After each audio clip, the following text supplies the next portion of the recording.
Hello and thanks for joining us on Nationwide today on the network service of the NTA. I'm Elizabeth Omori. Thank you so much for joining us. Now let's begin with the presidency. The federal government has again restated its determination to ensure that education takes the front burner. As President Muhammad Buhari this Tuesday said, government is ready to engage more qualified teachers to increase the teacher-to-pupil rate in the country. This was when the president gave audience to members of the Nigerian Union of Teachers.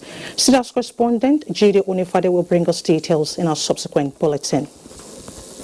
And now to the judiciary, based on the Supreme Court's judgment of December 23, 2019, which disqualified Uche Nwosu of Action Alliance from being a candidate of the political parties, Nwosu's counsel has told the court that his client has withdrawn his appeal. The Apex Court subsequently dismissed the appeal. Judiciary correspondent Femi Okewo has an update on the hearing of other governorship appeals before the Supreme Court. 7 states were slated for hearing and determination from Monday, the 13th of January. But by Tuesday, the 14th of January, the panel of justices, led by the Chief Justice of Nigeria, had to begin to prune down the number of states. This is based on the time which the appeals from each of the states would elapse. Only Kano on Tuesday had a hearing, and it has so far been fixed. That's the judgment for Kano has so far been fixed for Monday the 20th of January. But thereafter, each state had to begin to take its turn based on the day its case would elapse.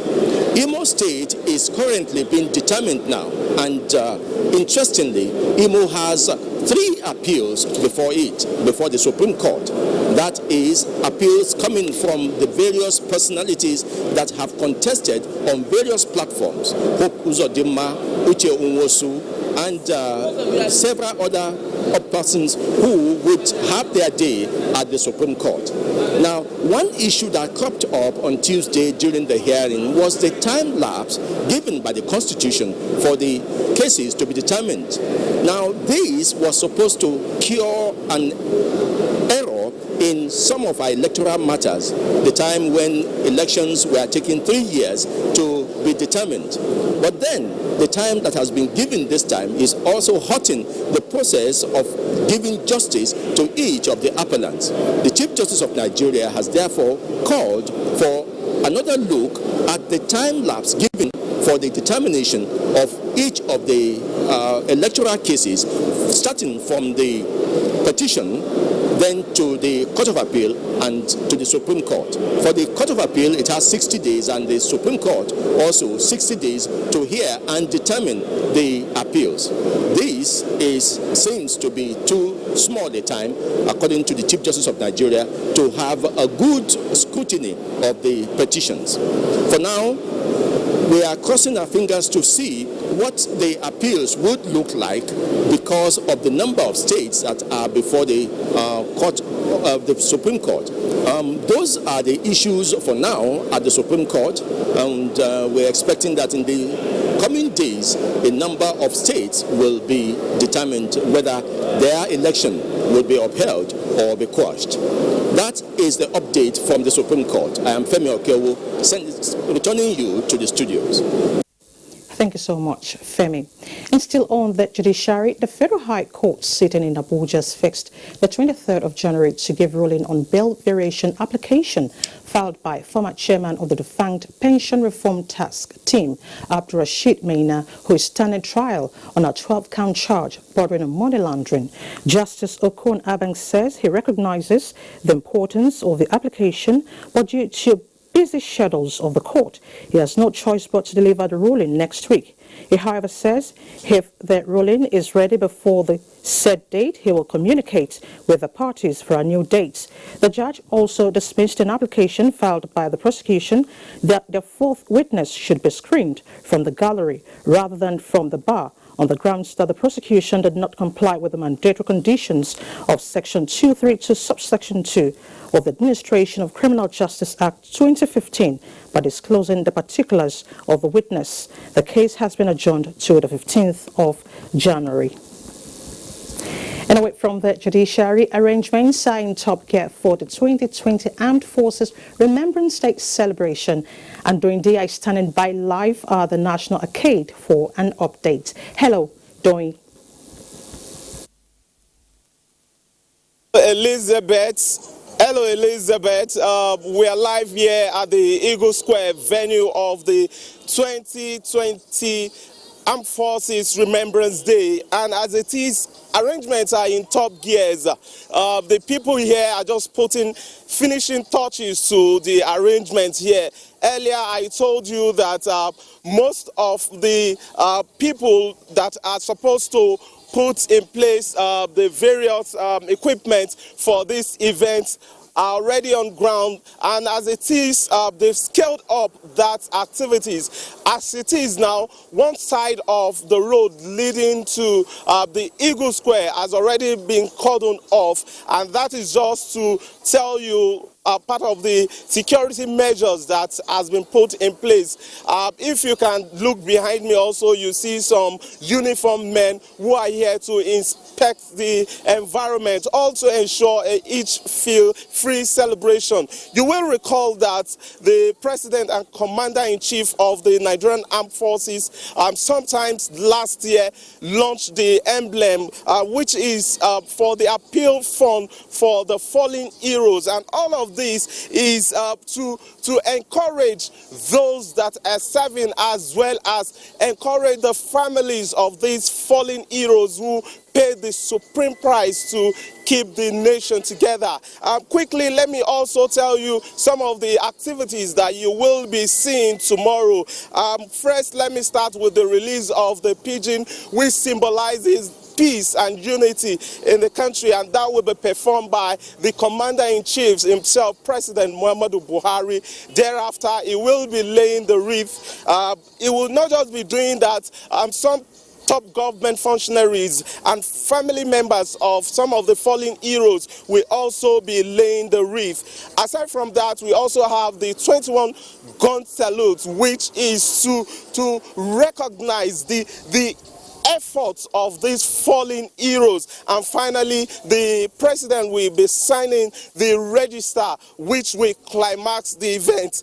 Let me tell you, and of course Nigerians, that the OB crew, talking about the outside broadcast crew, they're already on ground to ensure that this program is brought to you live on NTA across board. And for now, those are the informations that are available to us. We're still on ground, and as events unfold here, we will bring you updates. All right, Doing, personally, what is the ambience like at the arcade ground? A question again. What is the ambience like at the arcade ground, personally, from you? Well, you will agree that it's a time of sober reflection for the country, and the ambience here just demonstrates that. At the Enugu Square, I can see the colorful flags of Nigeria, which is flying just to show that something great is about happening here at this venue. And of course, you see a couple of people putting finishing touches to the arrangements on ground. If you look to my left here, you see see some cleaners who are trying to clean the walkway where dignitaries are going to pass. Of course, one side of the road, like I told you, has already been cordoned off. And not just that road, some other roads that is leading to this arena will be cordoned off tomorrow, all to ensure that there is itch-free celebration. But as it is, there is movement of vehicle on the other side of the road. You know that this is, of course, not too far away from the Federal Secretariat, and workers are just about closing. And I think this does not have anything to affect them. It's not going to affect their movement. As they are closing from their work, one side of the road is already open to them to move at ease, and I think that's also it's commendable. Doing from your explanation, it means that we are ready for the celebration. Thank you so much for your time. Thank you very much. Moving on now, governors of Nasarawa and Enugu State have met in Latvia to review security situation around their boundary communities to strengthen existing peace. Aliu Tijani reports.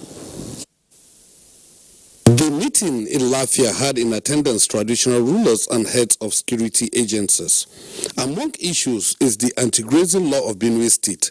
There are certain things that after you have reached a level of peace, you can relax it a little. We can still look at it, but give us time to speak to our people and convince them before we can talk to the governor. Meanwhile, traditional rulers in Nasarawa State say efforts will be intensified to sustain farmer-herder relationship in the state. This is coming from the Emir of Latvia, Justice Sidi Baige I, and the Osu Ajiri, Halilu Bala Usman, saying the two parties have resolved to live in peace and dialogue on issues of development. And where there are damages and what have you, we bring the two and a table and see how compensation will be given. They discourage the use of children for grazing and appeal to relevant authority to address the challenge of cattle growth in Latvia. Aliu Tijani Mohammed, NTA News.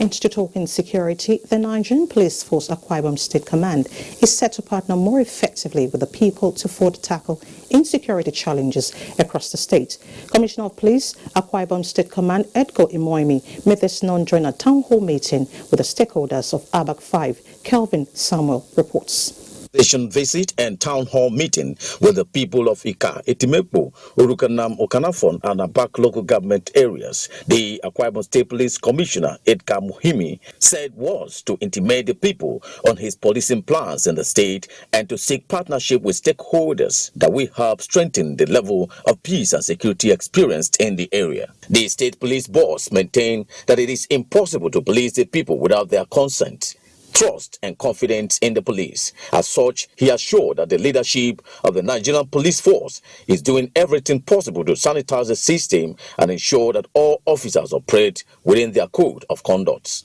We don't have any room for hoodlums here. If they are going to turn a new leaf, come and reintegrate themselves with society and contribute their own fair share to local community development, state development, national development, they are welcome. But if they continue to remain criminals, hide in the forest and bush, and think they will disturb the people, definitely they will have security agents to contend with. Stakeholders assured the CP of their readiness to partner the police in their quest to maintain peace and order across the state. We will continue to show cooperation to the police, and of course the CP himself is coming today has rekindled confidence. We have almost lost in the police, and so we are going to work in partnership to ensure that we continue to maintain the peace we are enjoying at the grassroots level.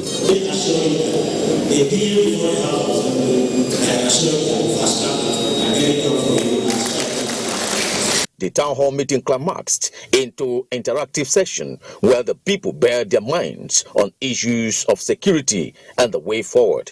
Earlier, the CP held a meeting with men and officers of the command where he charged them to be diligent and result-oriented in the discharge of their duties. In Abak local government area of Akwa Ibom State, Kelvin Samuel and You're still watching Nationwide on the network service of the NTA. Time now to link up with Dotun Ogunyemi in Lagos for more reports. Hello, Dotun. Hello, Elizabeth, and many thanks for joining us in Lagos. In 2018, Africa and the Gulf of Guinea inclusive accounted for more than 40% of the total incidents of piracy globally.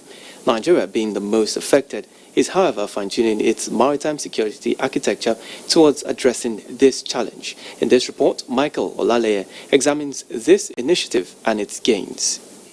With an estimated 853-kilometer coastline and 200 nautical miles of exclusive economic zone, Nigeria occupies a strategic position in international seaborne trade and investments in Africa. The Gulf of Guinea, which is the country's waterways base, is unique for its vast maritime resources, but what stands as clog in the wheel of annexing these opportunities is criminality. For instance, the International Maritime Bureau reported that the region alone recorded 72 attacks on vessels at sea out of the 201 incidents of maritime piracy and armed robbery in 2018. Apart from loss of billions of dollars in investment, there is a growing concern of inhibiting the country's quest of annexing the blue economy for growth. In the federal government's determination to increase the gross domestic income of the maritime sector, the Deep Blue project was conceived.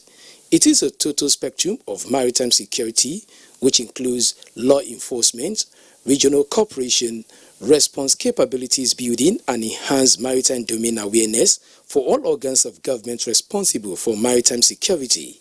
It comprises a command, control, communication, computer, and intelligence C4I operational center manned by over 350 personnel trained in the use of modern physical techniques and technology to combat maritime crimes. We have also brought down detected deficiencies to its barest minimum. What it simply means that vessels calling at our waterways are now more compliant to international regulations as well as municipal regulations. So it is right to say that vessels calling at Nigerian ports now are more technically sound, safe, and indeed can operate without turning out to be a wreck and constituting hazard. If fully operational, experts say the Deep Blue project could be the much-needed solution to calm the troubled waters in the Gulf of Guinea. In Lagos, Michael Olaleye, NT News. Now, Nigeria had its fair share of environmental challenges in the year 2019. In spite of these, however, progress was made in some areas. Jennifer Igwe in this report chronicles some nature-related problems that left in their wake tales of woe, including expectations by experts for the year 2020. Flooding and at massive scale made 2019 a year some would want to forget fast because of the tale of woe it left in its wake. Another challenge that wreaked havoc was gully erosion. And although some lands were reclaimed in a few states and initiatives intensified to check the effects of gully erosion, some houses, farmlands and lands were lost to this line of ecological disaster. In Lagos State, for instance, erosion took a different dimension. Its connection with flooding and poor urban planning and building standards led to mudslides and collapse of building with resultant hazards and death. Efforts to change the ugly narrative of Lagos being the e-waste capital of the world received a boost with the formal launch of a circular approach to electronic waste management. The project is a partnership between the Federal Ministry of Environment and the Global Environment Facility under the United Nations. Environmental challenges in 2019 would not be complete without the mention of ocean surge caused by sea level rise. Beach shorelines were eroded massively, and the ocean robbed some in coastal communities of their houses and means of livelihood. Every time it is like a moving target. You go today, you see a building is there or a tree is there, by the evening, or you go back tomorrow morning, you find out that it suddenly disappeared. With adverse environmental consequences increasingly bedeviling the world, and experts insisting that global warming may have moved from climate change to climate emergency, experts say tactical approach to environmental management is needed in year 2020. Government should put up some intervention policies that will streamline the environment and make sure Nigerians live in harmony with it, and also Nigerians live in a balanced situation with it. Not only that, we also make sure that we create more awareness in 2020. If the ocean comes through, it will cause catastrophic havoc on the whole coastal area of our state, and it even extends beyond Lagos. It's an emergency, and it needs to be dealt in that way. The unusual and intense harmattan and extreme low weather conditions in some parts of the country, environmentalists say, are subtle, dry and dusty reminders that management of ecological challenges and weather events are crucial for human and ecosystem balance and for sustainable development. In Lagos, Jennifer Igwe, NTA News. Motorists and other road users plying the Lagos-Ibadan Expressway might experience slight delays as construction work recommences on Kara Bridge, earlier opened before the Yuletide. Correspondent has details in this report. Kayode Adigun has first-hand experience of pain and agony of gridlock on this section of the Lagos-Ibadan Expressway. For him, such diversions necessitates patronage of motorcycles. Since they work on this road, I beg government to allow a bike to be reached this beggar to carry a passenger. So when you carry passenger, the person will meet up to wherever is going. However, such justification, according to the state government, is no longer admissible as it begins enforcement on the restriction of motorcycles from major highways. This move then makes it necessary to reduce traffic along diversions such as this. It's likely going to take us this month and next month to finish this stretch of 600 meters. Unlike what it took us on the inbound Lagos. All this downfall parking on a two-lane road, it doesn't work. And people should ensure their cars are in good condition. Strategies aimed at achieving this have been put in place, while the FRSC on its part will improve on prompt removal of broken down vehicles with the acquisition of 3 heavy-duty and 2 light-duty tow trucks. We have assembled over 100 of our personnel to camp in the Ojodu office. Now, the whole essence is for us to be timely in our deployment. We must get here before the traffic starts building up. The expectation is for motorists to maintain 50 km speed limits at construction zones, while contractor should keep up its pace of work to deliver the project on time. And that does it from Lagos. Nationwide continues after this break. Please stay. Glad to know you're still there. Now to transportation. Nigeria is to take delivery of new coaches to enhance rail transportation before the end of this month. Minister of Transportation Rotimi Amechi discussed this on Good Morning Nigeria on Transportation Outlook for 2020. Ekemini Williams reports. Transportation is one of the sectors the present administration is making huge investments to diversify the economy, especially in railway. The Minister of Transportation, Rotimi Amechi, who reviewed the milestone recorded in the sector, said government is not relenting at improving infrastructure to enhance economic growth. If we're talking about the advancement or progress in the maritime, even you can concede that it is not as bad as it used to be in the past. We've put the President on notice that we'll be willing to commission Lagos-Ibadan by April. Fortunately, I'm just informed this morning by the MD of Nigerian Railway Corporation that the coaches we place order for will arrive the Lagos seaport on the 18th of January. Managing Director of Nigerian Railway Corporation assured Nigerians of more sensitization against vandalism of rail tracks and deployment of both human resources and technology to secure the facilities. With frequent use of the track and the train running, people will derive the benefits, and at the same time will not have that enough time to go and vandalize the track. So as I said, and we are also discussing with the various community where these things are happening, that you don't know whether it's your son or your father or your wife or mother that will be on the train when the accident happens. There's this sociological element of all projects like this. We talk to the stakeholders along the track so that they understand what we are doing. Often government agencies do things without consultation of the people. Because you may be passing through a village, you are passing through somebody's shrine, you are passing through somebody's farmland, you are passing something for which the person has some emotional attachment. If you don't talk to him, he will pray that the thing doesn't work. Former Korean President Kashim Ali commended federal government for the massive investments in the sector and called for its sustenance. In Abuja, Ekemini Williams, NTA News. And Abdullahi Mohammed in Kaduna has the next set of reports for us on Nationwide. Hello, Abdullahi. Thank you, Elizabeth, and thanks for joining us here in Kaduna.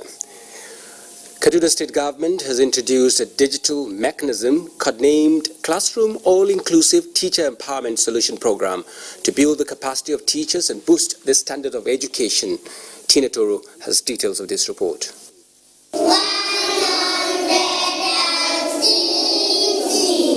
Poor planning and ineffective execution of work plans are some of the factors that accounted for the low quality of basic education in the state. Hence, the introduction of a digital application codenamed Classroom All-Inclusive Teacher Empowerment Solution Program. Some intelligent people sat down to look at all the contents of the curriculum, and they developed the contents, share with others, went through critiquing, and put the agreed content into a mini pad. And that's going to be the resource material for every teacher. Especially if some teachers will be complaining that they do not have books to make lesson plan. Some will say that they couldn't have maybe some textbooks in order to make their lesson plan effectively. But now, in this tablet, all things have been already put in order. Already, primary school teachers are being trained in various zones across the state on the proper handling of the electronic device. We have a process of getting feedback from the teachers. We have a process of getting feedback from the parents. And this is going to be put together when we come to review the validity, the efficacy, the efficiency of this process that we have introduced. Digitizing teaching methods is expected to address some challenges and improve the education standard in line with the new focus of the state government. In Zaria, Tina Turu, NTA News. Thank you, Tina, there from Zaria. And moving on to Kano now, addressing challenges confronting survivors of spinal cord injury takes the center stage at a one-day meeting of members of Spinal Cord Injury Society of Nigeria in Kano. Yohannes Hassan Barrow reports that the members identified lack of awareness and financial support as major challenges. Available statistics from the World Health Organization reveal that 46% of spinal cord injury were as a result of motor accidents, while 19% occurs as a result of violence or sports injuries. 11th November 2009 still remains fresh in the mind of one of the victims, Abdurrahman Uba, who is now managing his condition. Along the process, no more than a year, my wife left. So she seek for divorce in a court. She want to go. She left. My daughter left. I was left alone. So I have to be strong. I immediately returned to school. To help the victims overcome these challenges by learning new skills, modify lifestyle and achieve the best outcome and optimize patient abilities as well as independence was what brought representatives of the association to proffer better ways of tackling the devastating effects of the injury. Spinal cord injury is a very difficult situation. So we decided to form this forum in order to help the less privileged and to help our own self. Though many of them see the challenge as the end of life, Abdurrahman, who at first lost all his limbs, is now back to life as he can take care of himself independently and even drive to far distance without any assistance. In Kano, Johanna Sasambaro, NTA News. On to Jigawa State now, federal government is scaling up its anti-corruption fight to elected local government officials in the 27 local government areas of Jigawa State as a means of promoting good governance at the grassroots. Halur Haruna reports that this is through a strategic collaboration between the Independent Corrupt Practices and Related Offences Commission, ICPC, and the state government. Survey by World Bank has indicated that 70% of corruption in Nigeria occurs in the public sector, especially local government, as it is a sector where huge resources meant for the public are mismanaged. Therefore, the two-day workshop for elected and appointed local government officials is to expose them to the imperatives of integrity, transparency, and accountability in governance. It also to educate participants on the anti-corruption law and punishment, as well as to guide the newly elected officials on how to build the culture of ethics, integrity, and transparency. From recent survey, which I monitored, we discovered that impunity has reduced a great deal. Whatever this person is lecturing us definitely is going deep into our mind. Commissioner for Local Government, represented by Special Advisor on Local Government Matters, Khalid Ibrahim, urged participants to pay attention and comply with the ICPC guidelines in their activities. From Dutse, Hawa Halera Haruna, NTA News. Many thanks, Hawa Halur Haruna there. It's back to Abuja, where Elizabeth is standing by to continue Nationwide. Elizabeth, over to you now. Thanks so much, Abdullahi. Tackling Nigeria's huge infrastructure deficit is one of the many ways the federal government is growing the nation's economy and improving the quality of lives of the citizenry. Chukunon Sotunwabweze in this report examines how far the present administration has gone in the completion of the Enugu-Onitsha Expressway, as well as what the people's expectations are in 2020 on the ongoing projects. Nigeria's Economic Recovery and Growth Plan, ERGP, as encapsulated in the Change and Next Level agenda of the Buhari administration, prioritized the rehabilitation and reconstruction of most federal roads across the country. This will ensure movement of goods and services while it stimulates the economy.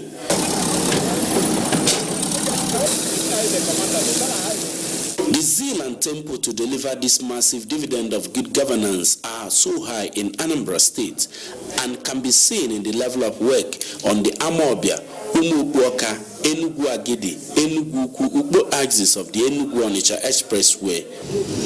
I must encourage government. They are doing good work anyway, but my own concern there is for them to solid the road very well, because this is the only road we have from Enugu to Onitsha. But presently now, I'm trying to understand the present government.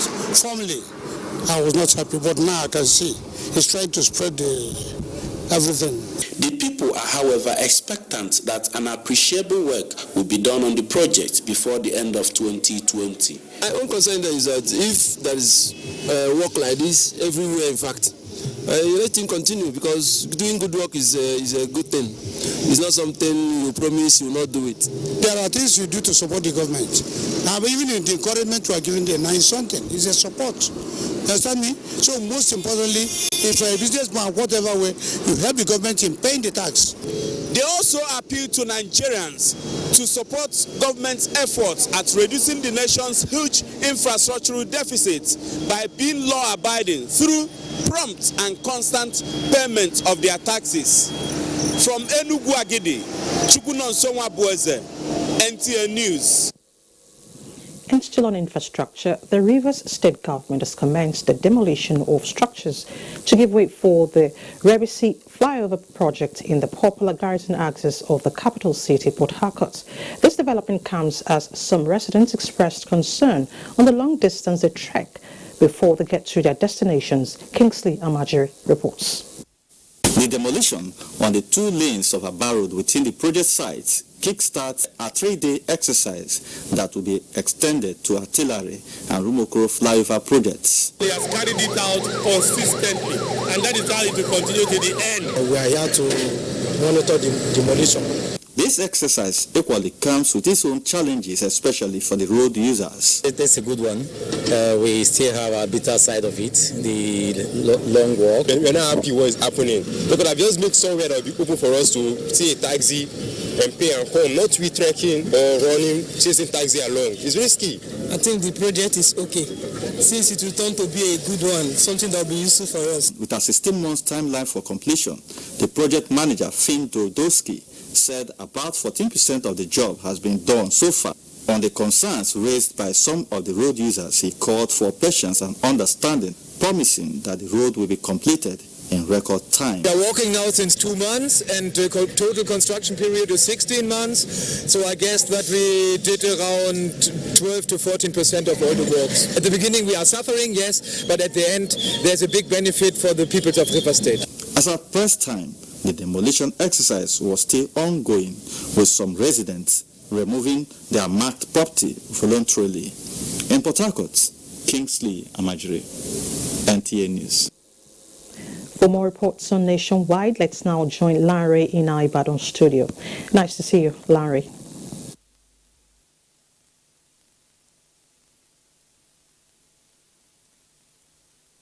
Good to see you too, Elizabeth, and welcome to Ibadan. The Osun State Governor, Diaspora, has inaugurated an advisory council to assist the state government with the successful implementation of its transition programs. Correspondent Lukman Adefeso's report is here presented. The advisory council, which consists of elders with impeccable characters and vast experiences, were carefully selected across the state with the responsibilities of filling the pulse of the people, report to the governor, and also avail the governor the benefit of their wealth of experiences towards the development of the state. Tasking the committee, the governor, Prince Diaspora, stressed the importance of yielding to the wisdom and advice of elders to engender quality leadership traits and purposeful governance. He explained that his government will not disparage elders, but rather embrace them to tap from them. Indeed, every leader needs the counsel of people who can speak truth to power. The type and the quality of advice we will send to you will be such as will enhance your governance, so that at the end of the day, all of us will say we are part of this government. As one of the major parts of the assignment, the governor asked them to come up with the list of all roads that need rehabilitation across the state in order of priority, assuring the governor of their own alert support. They urged him to always avail them of his presence. The need for awareness creation to increase local content in every sector through human capacity building that will change the narrative in Nigeria has again been stressed. Dayo Ogunshola reports that this takes center stage at a day workshop in Ibadan. Established in 2010, the Nigerian Content Development and Monitoring Board is charged with the task of implementing Nigerian content in oil and gas industry. Speakers at the one-day workshop urged participants to make themselves readily fit to contribute to local content so that Nigeria can compete with other nations of the world. We expect that in the next 1 or 2 years, the people you see here gathered today will have become gainfully employed in one way or the other. So we'll have to now talk to the next people who are growing up to come up. So it's going to be a continuous exercise. Participants give scorecard of the engagement. They make us to know that Nigeria, students and non-students, we are useful for Nigeria. If this program can be seriously monitored as promised, we youth will be of benefit in improving on our locally made goods. Having trained over 7,000 Nigerians in the past, the board promised to continue the exercise so that more people could be empowered. In Ibadan, Dayo Ogunshola, NTA News. As part of early breakthroughs of Oyo State Police Command in year 2020, 34 suspected criminals have been arrested for various offences. Kayode Oladoshi reports that the State Commissioner of Police, Shina Olukolu, reiterated the commitment of the command against any forms of criminal act. Shortly after the UTI, the long arm of law has caught up with criminally minded people with offences ranging from armed robbery, cattle rustling, and kidnapping. The Commissioner of Police noted that his men will not give criminal elements a breathing space to operate in Oyo State. I want to assure the good people of Oyo State of our preparedness to continue to carry out our constitutional responsibilities as enshrined in the Section 4 of the Police Act and Regulation, which charge the police with the responsibility of protection of lives and properties, amongst others. One of the suspects, who corroborated to stealing iron rods meant for railway construction, attests to his offense. You need buyer that is buying all this kind of thing. So I said I have buyer that is buying it. And I introduced the buyer to him. Earlier, newly promoted officers of the command were decorated with their new ranks. In Ibadan, Kayode Oladoshi, NTA News. And that does it from Ibadan Network Center. Rest of Nationwide continues in Abuja after this break.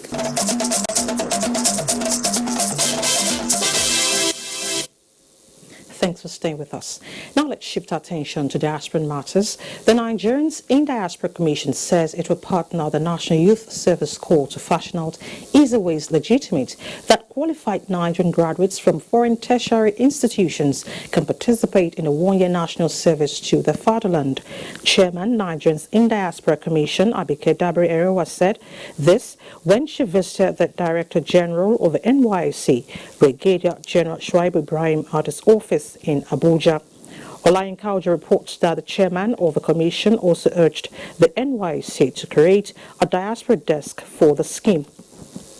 The second, third generation of Nigerians that were born abroad.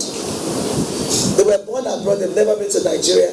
But with the emphasis on diaspora and with the emphasis on coming home to be part of the development at home, they really want to come back and do their youth service. So how do we go about it? How do we put the structure? Director General of the NYSC, Brigadier General Shuaib Ibrahim, while reiterating the need to harness the potential of the Commission and that of core members, appealed for the setting up of an interagency ministerial committee.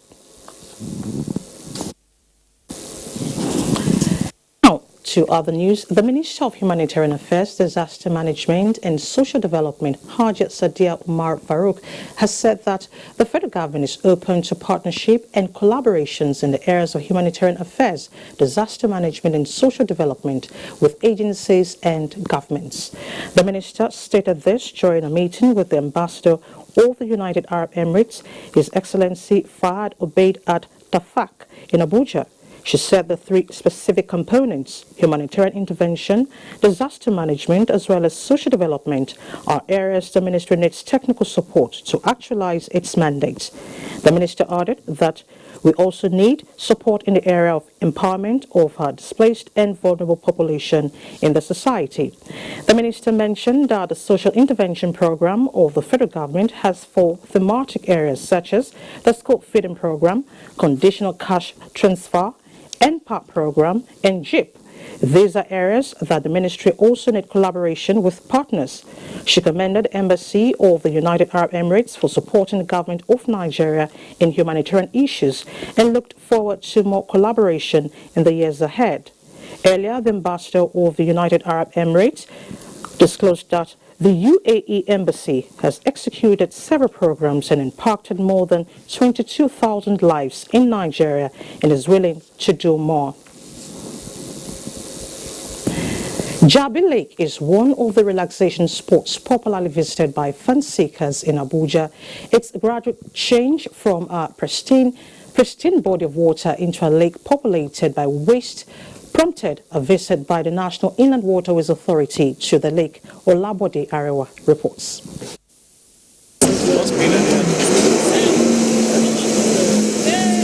Jubilee Lake was created as an artificial water reservoir for fishing and relaxation.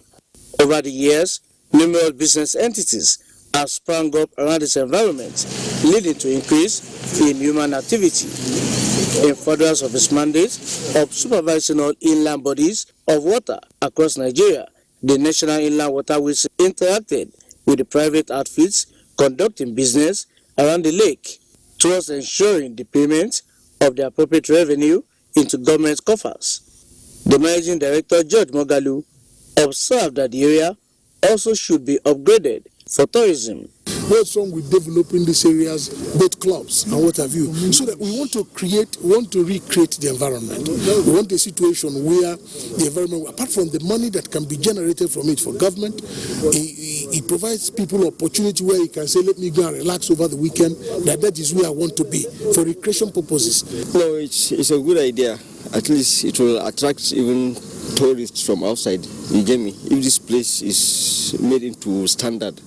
Under the National Inland Waterways Act of 2004, the control of all lands located within 100 meters from any inland body of water is vested in the agency. In Abuja, Labrador, NTA News. And still on tourism, the culture and tourism sector in 2019 has been described as one of the catalysts used by the federal government in unlocking the rich cultural potential and rebranding the country's image globally. The sounds from the sector resonated like never before in 2019. Oinaya Kaloka in this special report brings us the sounds in beauty and color. Wow, I guess you can hear the sound, the melodious sound that touches the soul of Africans. Nigeria in particular is blessed with many more, and that brings us to the abundance of culture and tourism. The sound of kakaki, a cherished musical instrument in the northern part of the country. Nigeria is a blessed country endowed with a lot of cultural heritage, shaped by multiple ethnic groups, interesting sights, fascinating history, and happy people. Harnessing all this in 2019 was of top priority to the federal government. Any society without culture is a lost one. We are able to harness what we are and what we do as culture, as tradition and heritage, okay, it can even boost economy. In 2019, the Minister of Information and Culture, Daya Mohammed, focused on restructuring the industry and repositioning it as a key driver of the economy. The creative industry, which contributes millions of naira to the economy, was given strong support by the federal government. President Muhammadu Buhari actively supports tourism. There's, it's not in doubt. We've seen what has come out of it. Interactive sessions within and outside the country was held with key players to fashion out ways of developing the sector and attracting global attention. It further confirms that Nigeria is on the right path and that we're on track to actually make tourism a key driver in our economic development. The tourism and culture calendar was agog with cultural activities ranging from the Nigerian Flavors, National Festival of Arts and Culture, the International Arts and Craft Expo, all in a bid to promoting domestic tourism. We have done better in the last 4 years than we have in the last 10 with regards to these issues. We'll continue to improve and build on our cultural values, which of course is what tourism will sell out and promote. It was an interesting time for some states in 2019, while other states were dormant. The Oshobo Festival, the Drum Festival, the colorful Durbar, energetic Calabar Carnival, and the interesting festival in Abuja made 2019 remarkable. State governments to please, and local governments to please do their basic responsibilities. One of the biggest and welcoming news for this sector in 2019 was the announcement by President Muhammadu Buhari of visa on arrival of all African visitors. It is a laudable initiative. It is a very, very good step. However, there was a setback in the industry as highlighted by key players. The issue of most chief executive officers in the sector being on acting capacity for a long period, they believed, posed distraction to the growth of the industry. It's one thing to stay for long on acting capacity. It is another thing to be proactive. We know that paucity of fund is a factor, but some of them we have seen one or two of them that think outside the box. It is going to be a busy year for the culture and tourism industry in 2020 as federal government plans to launch the national policy on culture and tourism, finalize work on the Motion Picture Council of Nigeria, make the tourism summit a yearly affair, and also to launch the festival calendar. Oyinaya Kalo Oka, NTA News. Thank you, Nina, for that report. Next is Sports Update.